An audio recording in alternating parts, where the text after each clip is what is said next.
Hello Pisces, Sun, Moon, Rising, and Venus signs. Kamusta kayo? Sana po nasa mabuti kayong kalagayan. Welcome back po sa Star Tarot at kung bago kayo rito, welcome din po kayo. Please subscribe, like, share my videos, and leave me a comment kung nakaresonate kayo. Okay? So Pisces, we have gratitude and universal love shines through the miracles of life all around you. So this is a reminder para sa inyo Pisces na always be grateful. Okay? Always be grateful with everything, no, sa buhay mo. Maging mapagpasalamat, maging grateful ka for all the blessings, no, na binibigay sa iyo ng Divine Universe.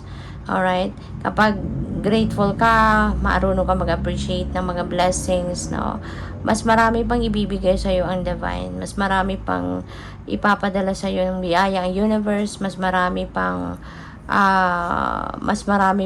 biyaya, no, ang ibibigay sa iyo. Mas maraming blessings, abundance, prosperity, good things, no, ang ibibigay sa iyo. So we have patience. Be patient and allow destiny to unfold at its own pace. Okay? So Pisces, be patient, no? Paalala ito sa inyo na marunong tayo yung dapat magpasensya. Kasi hindi lahat ng bagay na gugustuhin natin ay mangyayari sa timeline na gusto natin itong mangyari. Hindi lahat ng pangyayari, hindi lahat ng gugustuhin natin mangyayari sa timeline at sa form na gusto natin mangyari. Kaya dapat matuto tayo magpasensya, matuto tayo magantay. At yun nga, lagi din nating tatandaan na good things come to those who wait, diba? The longer you wait, makakaasa ka na mas bongga ang ibibigay sa iyo ng universe.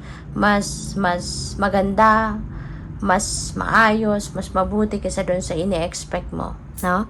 Kaya matuto tayo magantay, wag tayo nagmamadali, no? Kaya minsan nanenega tayo no, dahil sa nabuburyo tayo, naiinip tayo, no? Kaya naninega tayo sa pag-aantay. Kaya mas magandang, ialay mo lahat, isurrender mo yan sa Divine. Ikaw nang bahala, God, Lord, kasi ikaw din naman ang nakakaalam, diba? Ng kung ano ang mabuti para sa akin, kailan ko kailangan. God knows kung kailan natin kailangan ng mga bagay-bagay, diba?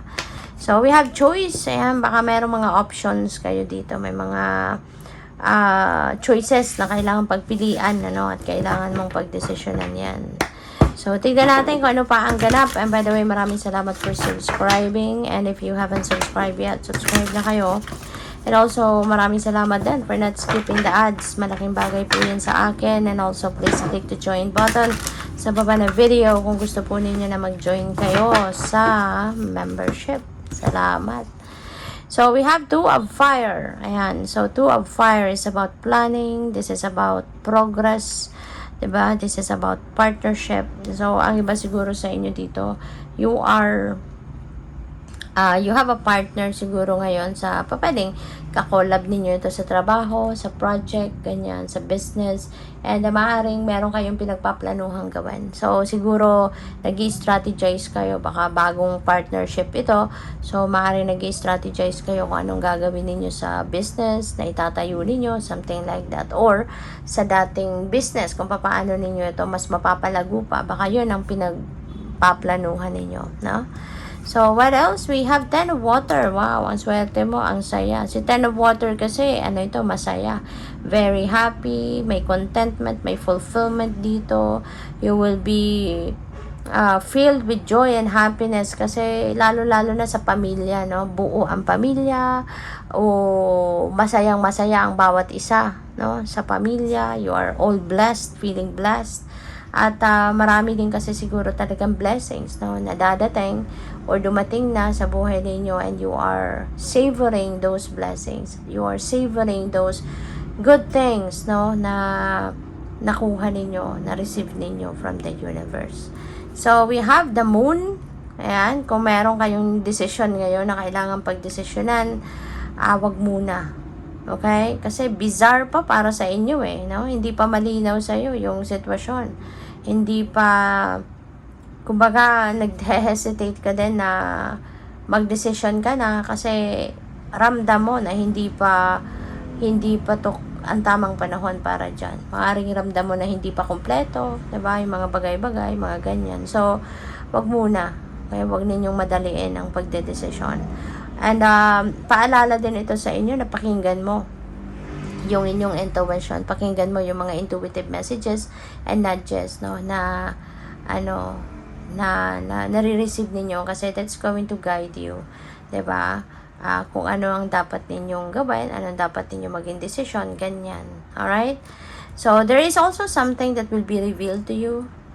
Maaaring sekreto ito. Pwedeng sekreto mo ito, na i-reveal mo. Or pwede rin sekreto ito ng ibang tao na will be revealed to you. Maaaring merong magsasabi sa'yo, merong magchichika sa'yo. Pwedeng ganon. No?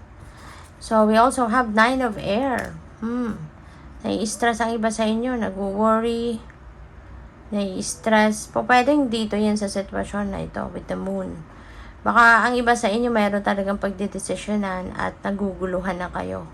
Nag-worry na kayo, diba? Kasi pwedeng minamadali na kayo, no, ng sitwasyon na ito. Maaring meron tao talagang humikot. Maaring meron tao kinukulit na kayo na ano na ang decision mo, ganyan. Kaya nag-worry ka.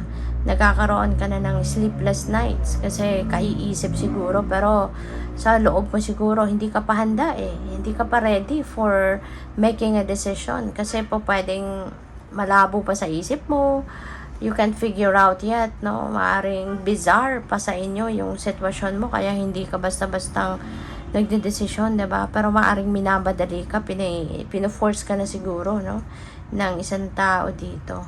So, yun. If you feel like you need someone to talk to, diba? Lapit ka to someone para gumaanggaan ang pakiramdam mo or baka mayroong makapag-advise sa'yo. Diba?